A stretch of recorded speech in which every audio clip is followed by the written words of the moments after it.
So, good morning mga investors, mga kamhon. So, our topic for today is um, tips before buying a titled property in the Philippines. So, assuming this is a whole lot, this is hindi siya portion, buo siya.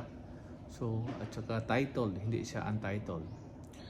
First is I would recommend that you will go to a real estate broker. So maghanap ka ng real estate broker kung wala kang kilala. So dapat maghanap ka para at least matulungan ka sa paghahanap ng property na gusto talaga mo, yung specific, yung saan ba talaga yung gusto mong location, yung price range, yung gaano kalaki yung property, yung size ng area na gusto mo, para at least mas madali at makakasave ka ng time if you want to consult or go for a licensed real estate broker, at saka para maiwasan din na ma-scam ka.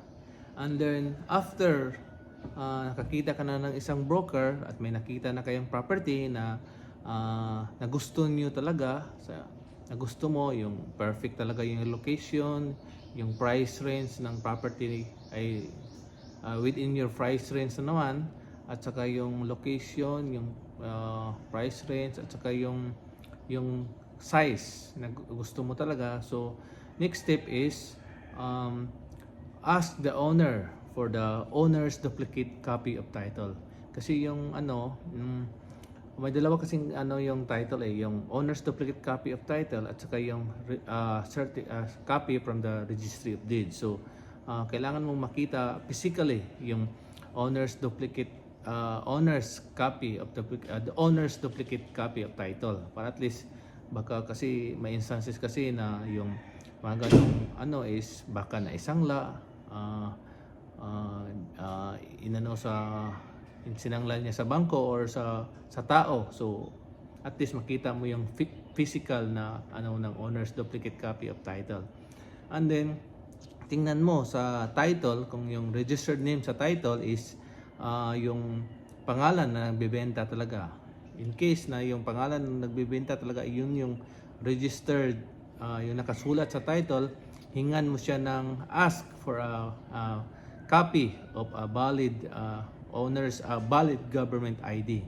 So para maitugma mo talaga na itong pangalan sa titulo at saka yung ID ay isa, at least you're sure na hindi ibang tao yung nagbebenta sa iyo. And then next is after na makita mo yung owner's duplicate copy of title physically, mahawakan mo, verify it as a copy of updated certified copy of title from the registry of deeds. Kung saan mang lugar yan, puntahan mo, mag due diligence ka. So ask if yung updated talaga. So punta it's either sabihan mo yung may-ari o yung broker o ikaw mismo ang pupunta sa registry of deeds para malaman mo kung makakuha ka ng updated certified copy of title, para at least makita mo kung wala bang encumbrances or kung clean ba talaga yung title o yung lupa na balak mong bibilhin. Like makita mo sa likod if wala bang mga encumbrances, wala bang example, wala ba siyang annotation na mortgage or liens, etc. So at least makita mo yung sa second page ng title na malinis talaga. So doon mo masasabing clean title yung lupa na bibilhin mo. Next is after nakuha mo na yung updated certified copy of title from the registry of deeds, pumunta ka naman sa assessor, look for a copy, ask for a copy of an updated tax declaration.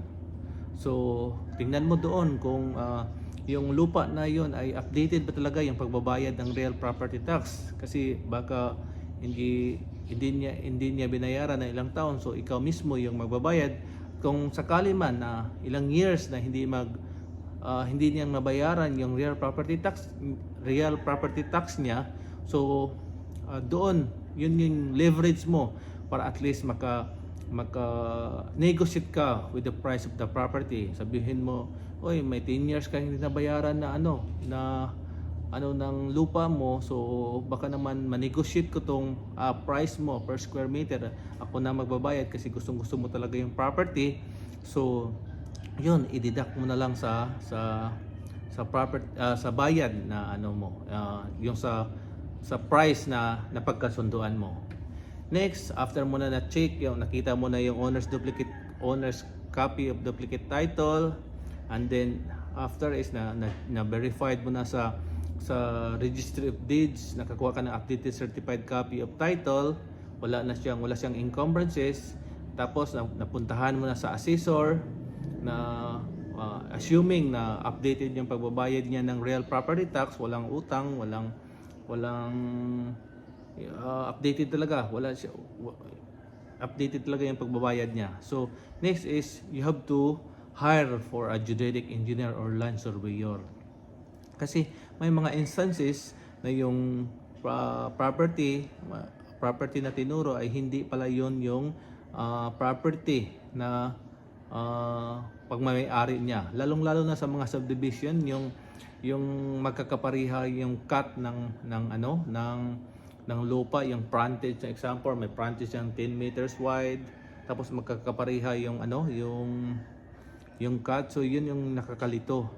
So may instances kasi na lalo na kung maraming lupa yung may-ari, yung nagbebenta, baka ibang title yung nabigay sa iyo.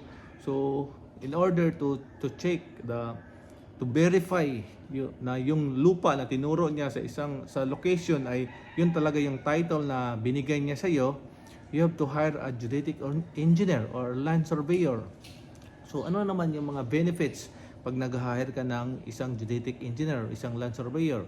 Una is malalaman mo yung shape ng property, kung ilang corners ba ito, ilan ba yung width ng frontage na, gaano ba kahaba yung depth niya. So at least for planning, may idea ka na maganda pala ang shape ng lupa na ito.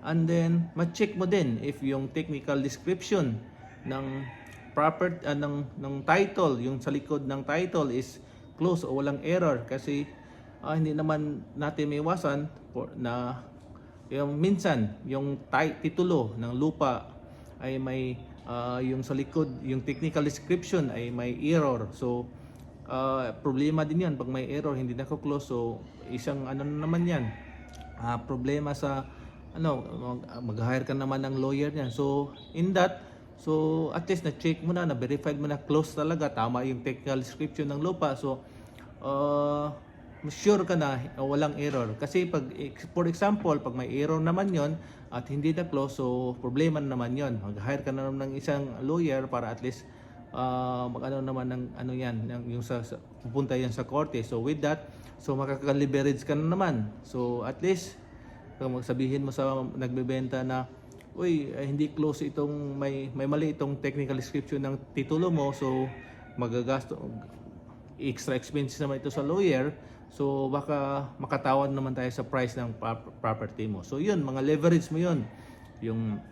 Yung tax pag hindi updated, isang leverage. And then yung pangalawa is pag hindi close yung technical description ng property. And then next is kailangan mong ipa-relocate or ipa-verify yung property mo kung wala bang encroachment sa adjacent property o sa katabing lupa.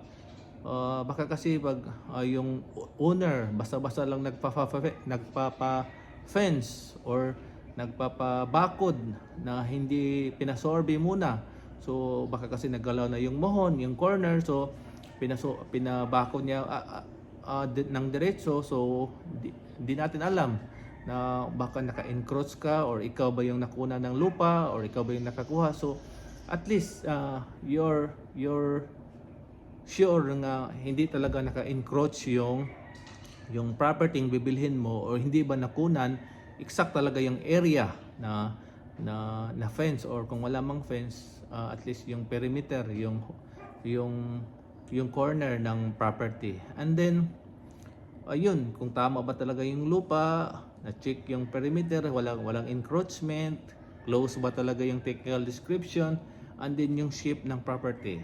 And then after that, pag once na-verify mo na-check mo na kung close ba talaga, kung walang problema, assuming walang problema, close yung technical description, walang encroachment, nakita mo na yung shape, yung width ng property, yung depth.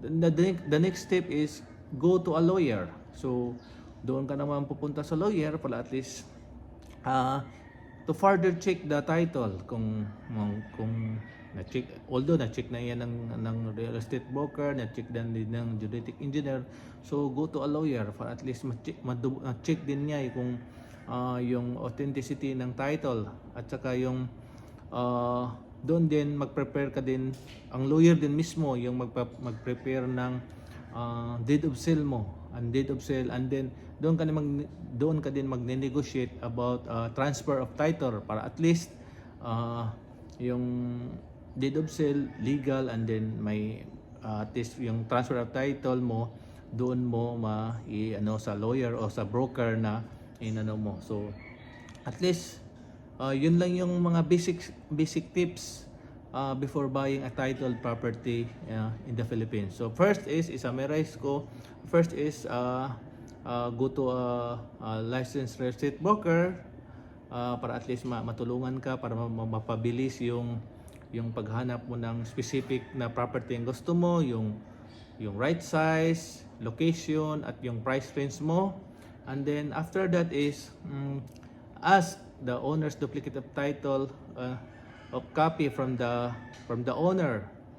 And then next is verify, go to the registry of deeds and ask for an updated certified copy of title, kung i-check mo kung wala bang encumbrances. And then next is hire a geodetic engineer or a line surveyor para at least to check the property, if yung property na tinuro is yun ba talaga yung property na ibigay niya sa title. And then lastly is go to a lawyer para matulungan ka sa pag-prepare ng deed of sale at saka nung pag-transfer ng title sa pangalan mo from the seller papunta sa iyo. So yun lang po, at abangan nyo ako sa ibang mga videos about real estate brokerage and land surveying. So thank you once again. This is Engineer Oliver Ryan Akain. Isa po akong geodetic engineer, isang licensed real estate broker, isang licensed real estate appraiser, at isang licensed real estate consultants. So that's all. Hopefully may naitulong akong informasyon sa mga investor dyan o sa mga tao dyan na gustong bumili or may balak pang bibiling ng lupa dito sa Pilipinas. So that's all. Thank you.